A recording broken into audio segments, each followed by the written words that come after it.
मार्गशीर्ष मास के शुक्ल पक्ष में पड़ने वाली एकादशी को इसे मोक्षदा एकादशी के नाम से जाना जाता है। जो भी भक्त सच्ची श्रद्धा के साथ, नियम और निष्ठा के साथ मोक्षदा एकादशी का व्रत करते हैं, कथा श्रवण करते हैं, भगवान का पूजन करते हैं, व्रत में नियमों का पालन करते हैं, तो इस व्रत के प्रभाव से जो कि सभी प्रकार के पापों का नाश होता है, यह व्रत जो कि मोक्ष को प्रदान करने वाली है। इस व्रत से जो कि खुद का तो भला होता ही है, साथ में अगर इस व्रत को अपने किसी कुटुंबजन, मित्र संबंधी, माता पिता या किसी के भी निमित्त इस व्रत को किया जाए और उन्हें इस व्रत को अर्पण किया जाए, तो उनके भी सभी प्रकार के पापों का नाश होता है। यह नरक यातना से मुक्त कराने वाली है। मोक्षदा एकादशी के दिन ही भगवान श्री कृष्ण ने महाभारत युद्ध के प्रारंभ होने के पूर्व मोहित हुए अर्जुन को श्रीमद् भागवत गीता का उपदेश दिया था। इस कारण से इस दिन जो कि भगवान विष्णु, माता लक्ष्मी और भगवान श्री कृष्ण के दामोदर स्वरूप का पूजन किया जाता है। इस दिन गीता आदि का पाठ करना जो कि बड़ा ही पुण्य फलदायी माना गया है। एकादशी का व्रत जो कि प्रत्येक माह के कृष्ण पक्ष और शुक्ल पक्ष की एकादशी तिथि के दिन एकादशी का व्रत किया जाता है। हर व्रत का अपना अपना विशेष महत्व माना गया है। इसी प्रकार से मार्गशीर्ष मास की शुक्ल पक्ष की मोक्षदा एकादशी व्रत का अपना विशेष महत्व है। इस व्रत को धारण करने वाले को जो कि वाजपेयी यज्ञ के बराबर पुण्य फलों की प्राप्ति होती है। तो आइए पहले जानते हैं मोक्षदा एकादशी व्रत के शुभ मुहूर्त, पारण समय के बारे में। उसके बाद जानेंगे व्रत के महत्व के बारे में, क्या करना चाहिए, नहीं करना चाहिए। मार्गशीर्ष मास की शुक्ल पक्ष की एकादशी तिथि प्रारंभ समय 22 दिसंबर 2023 दिन शुक्रवार सुबह 8:17 और एकादशी तिथि की समाप्ति होगी 23 दिसंबर 2023 दिन शनिवार सुबह 7:13 पे। और द्वादशी तिथि की जो समाप्ति है वह 24 दिसंबर 2023 दिन रविवार को सुबह 6:25 पे। इस बार एकादशी का व्रत जो कि 2 दिन बतलाया गया है। पहले दिन जो कि 22 दिसंबर को स्मार्तों के लिए, गृहस्थों के लिए व्रत बतलाया गया है, और दूसरे दिन जो कि 23 दिसंबर को वैष्णवों के लिए एकादशी का व्रत बतलाया गया है। एकादशी व्रत का पारण जो कि हरिवासर समाप्त होने के बाद करना चाहिए। हरिवासर का जो समय होता है वह समय द्वादशी तिथि का पहला चौथाई हिस्सा हरिवासर का होता है, तो हरिवासर समाप्त होने के बाद ही व्रत का पारण करना चाहिए। 22 दिसंबर को जो भी व्रत धारण करेंगे वो सभी इस व्रत का पारण जो कि 23 दिसंबर को करेंगे। 23 दिसंबर को पारण का समय दोपहर 1:22 से दोपहर 3:25 तक व्रत का पारण किया जाएगा। और 23 दिसंबर को जो भी व्रत धारण करेंगे वो सभी व्रत का पारण जो कि 24 दिसंबर को पारण करेंगे। पारण का समय सुबह 7:10 से सुबह 9:14 तक व्रत का पारण करेंगे। इस व्रत का पारण जो कि गोमूत्रेण पारणम, गौमूत्र से व्रत का पारण है, यह संभव ना हो पाए तो आप तुलसी दल, जल या फल से व्रत का पारण करें।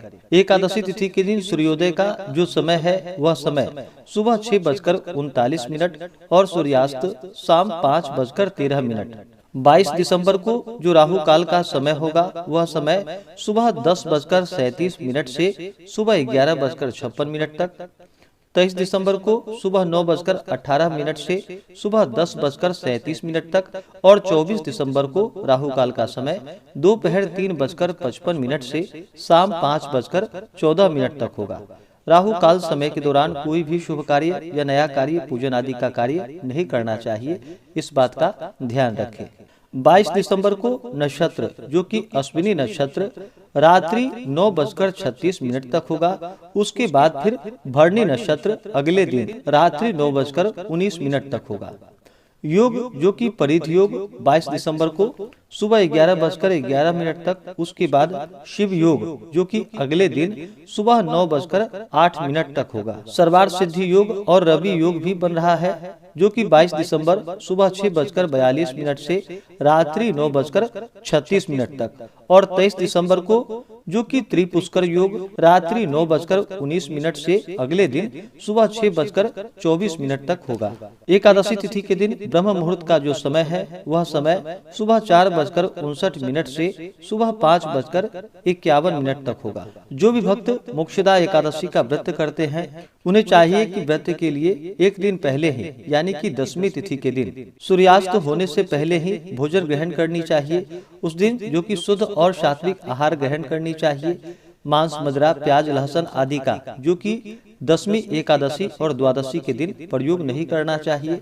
10वीं के सूर्यास्त से पहले ही भोजन ग्रहण कर ले। उसके बाद दांतों को अच्छे प्रकार से साफ करके रात्रि ब्रह्मचर्य का पालन करते हुए भगवान विष्णु एकादशी व्रत का स्मरण करते हुए सोना चाहिए। और एकादशी की सुबह ब्रह्म मुहूर्त में उठ करके नित्य क्रियाओं से निवृत्त होकर के गंगा नदी में या घर के नहाने के पानी में ही थोड़ा सा गंगा जल मिला करके स्नान करना चाहिए। शुद्ध वस्त्र धारण करना चाहिए। और जो भी व्रत रखने वाले हैं उन्हें व्रत का संकल्प लेना चाहिए। अगर आप इस व्रत को किसी को अर्पण करना चाहते हैं तो उनके नाम से संकल्प ले और भगवान विष्णु से प्रार्थना करे कि हे भगवान विष्णु, हे भगवान श्री कृष्ण, आज मैं मोक्षदा एकादशी का व्रत रखने जा रहा हूँ या रखने जा रही हूँ। इस प्रकार से भगवान से प्रार्थना करे कि यह व्रत मेरा निर्विघ्न पूरा हो, हमें पुण्य फलों की प्राप्ति हो। आप हमें आशीर्वाद प्रदान करें। आपके मन में जो भी इच्छा हो, जो भी कामना हो, वह भगवान विष्णु भगवान श्री कृष्ण से कहें। और एकादशी तिथि के दिन जो कि दिन रात्रि उपवास रहते हुए व्रत को धारण करना चाहिए। जो उपवास नहीं रह पाते हैं, जिनका स्वास्थ्य सही ना हो, तो आप एक समय फलाहार ग्रहण करके व्रत को धारण कर सकते हैं। और इस दिन एकादशी के दिन जो कि पूरे विधि विधान के साथ भगवान विष्णु, माता लक्ष्मी, भगवान श्री कृष्ण के दामोदर स्वरूप का पूजन करना चाहिए। भगवान श्री कृष्ण का पूजन करना चाहिए। एकादशी तिथि के दिन जो कि गीता आदि का पाठ या श्रवण करना चाहिए। मोक्षदा एकादशी व्रत का कथा श्रवण करना चाहिए। ओम नमो भगवते वासुदेवाय या श्री दामोदराय नमः इन मंत्रों का जप करना चाहिए। इससे अनंत फलों की प्राप्ति होती है। भगवान विष्णु, माता लक्ष्मी, भगवान श्री कृष्ण का जो कि गंध पुष्प धूप दीप आदि से पूजन करनी चाहिए। भगवान विष्णु को, भगवान श्री कृष्ण को, भगवान विष्णु को जो कि अक्षत नहीं चढ़ाया जाता है, इस बात का ध्यान रखें। इनका जो कि जल से अभिषेक करे, पंचामृत से अभिषेक करे, शुद्ध गंगा जल से अभिषेक करे। भगवान विष्णु, भगवान श्री कृष्ण को जो कि पीला वस्त्र अर्पित करे, यज्ञोपवीत चढ़ाए, जल से आचमनी करवाएं। उसके बाद काले तिल अर्पित करे, तुलसी दल अर्पित करे, यव अर्पित करे, फिर धूप और दीप दिखाएं। अनेक प्रकार का नैवेद्य दूध से बने हुए वस्तुओं का भगवान को भोग लगाए। भगवान श्री कृष्ण को माखन मिश्री का भोग लगाए। भगवान विष्णु को जो कि अनेक प्रकार के ऋतु फल आदि जो कि आम, केला, संतरा, सेब जो भी बने या दूध से बने हुए वस्तुएं हों, वो भगवान विष्णु, भगवान श्री कृष्ण को अर्पित करे। जल से आचमनी करवाएं। मुख शुद्धि के लिए पान पत्र, सुपारी, लौंग, इलायची के साथ में अर्पित करे। द्रव्य दक्षिणा चढ़ाएं। और फिर मोक्षदा एकादशी व्रत का कथा श्रवण करनी चाहिए। गीता आदि का पाठ या श्रवण करना चाहिए। इस दिन जहाँ तक हो सके कि गीता पाठ या गीता पर व्याख्यान आदि हो, संभव हो तो गीता का जुलूस भी निकालना चाहिए। और पूरे विधि विधान के साथ भगवान का पूजन, कथा श्रवण करना चाहिए। नाम जप करते रहना चाहिए। इससे अनंत फलों की प्राप्ति होती है।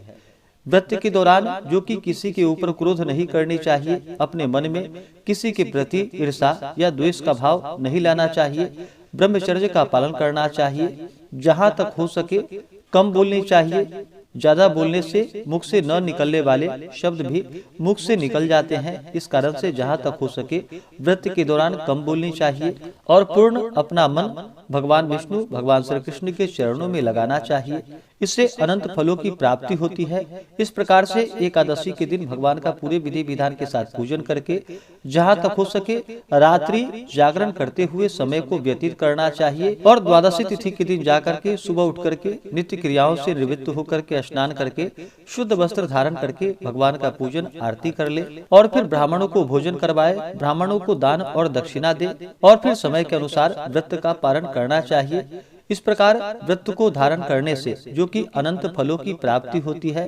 मोक्षदा एकादशी व्रत करने वाले को द्वादशी तिथि के दिन जो कि एक ही समय एक भुक्त पारण करने का विधान है। एक समय भोजन ग्रहण करना चाहिए और सात्विक आहार ही ग्रहण करनी चाहिए। इस प्रकार व्रत को धारण करने से यह सभी प्रकार के पापों को नष्ट करने वाली तथा मोक्ष को प्रदान करने वाली है। तो आशा करता हूँ कि यह जानकारी आपको अच्छा लगा हो।